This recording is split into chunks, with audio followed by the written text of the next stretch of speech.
আলহামদুলিল্লাহ, খুব ভালো লাগছে। আল্লাহর দরবারে শুকরিয়া আদায় করছি সর্বপ্রথম যে মহান আল্লাহ রব্বুল আলামিন দয়া করে আমাদেরকে আবার একত্রিত করেছে। দীর্ঘ 7.5 বছর পরে আমি আবার এনটিভিতে আসলাম। আমি সবসময় বলে থাকি যে এনটিভি একটি পরিবার।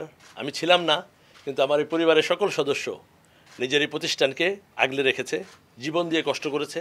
করোনা সহ সকল সময় আমরা অনেক কিছু হারিয়েছি, কিন্তু অনেক কিছু আবার পেয়েছি। যেমন লিডারশিপ তৈরি হওয়া দরকার, একজন না থাকলে আরেকজন কীভাবে কাজ করবে সেটা শিখে গেছে। আমি মনে করি না কারোর জন্য কোনো কাজ বসে থাকবে, এবং এনটিভি এটা শিখিয়েছে। আমি মনে করি এনটিভিকে সবাই ফলো করবে আগামী দিনে, এবং এনটিভি যে পরিবারের যেই কর্মী বাহিনী এরা যেভাবে কাজ করেছে, নিজের প্রতিষ্ঠানের একজন কর্মকর্তা চেয়ারম্যান না থাকার পরেও আমি দেখছি আসলে সবাই এই প্রতিষ্ঠানের চেয়ারম্যান, প্রতিষ্ঠানের মালিক, এবং তারা কাজ করেছে। আমি গর্ববোধ করি তাদেরকে নিয়ে।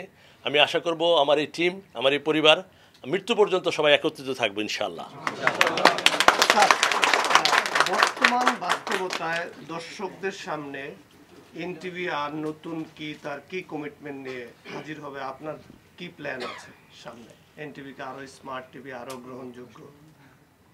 এটা আসলে বলতে গেলে এখন যে আমাদের যে যুগ চলছে এখন, সত্যিকারে আমরা সেই স্লোগানের সাথে আমরা প্রতিষ্ঠাবার্ষিকী থেকে আছি।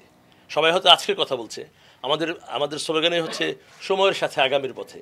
আমরা সকল সময় আমাদের যুবকদের আমরা সুযোগ দিয়ে থাকি। আমরা আশা করব আমাদের এই যে এবার যে আমরা সবাই বলে আমরা দ্বিতীয়বার আমরা স্বাধীন করেছি, যাদের পরিশ্রমে যারা জীবন দিয়েছে, তাদের এই ছাত্র জনতা, তাদের কথা আমাদেরকে মনে রাখতে হবে। তাদের যেই চিন্তা, যাদের যে টিম স্পিরিট, সেটা কাজে লাগাতে হবে। আমাদের অনেকে চলে গেছে, যেতে আমাদের সবাই হবে। যারা গেছে আল্লাহর দরবারে তাদের জন্য দোয়া করি, আল্লাহ তাদের জান্নাত নসিব করুক। তাদের এই ত্যাগ যেন আমরা ভুলে না যাই, এবং আগামী দিনগুলোতে এনটিভিতেও আমি বলবো, এনটিভি সকল সময় সত্যর সাথে ছিল, সকল সময় সত্য নিউজ সকল সময় সবার আগে প্রচার করেছে। আগামী দিনগুলোতে আরও দায়িত্বশীল হবে। এবারের এই কর্মসূচি দেখে আমাদের তরুণদের, আমাদের এই ছেলেদেরকে, মেয়েদেরকে আমরা আশা করব এই তরুণ সমাজ নিয়ে বাংলাদেশ যেমন গড়বে, এনটিভি তার পাশে সকল সময় থাকবে।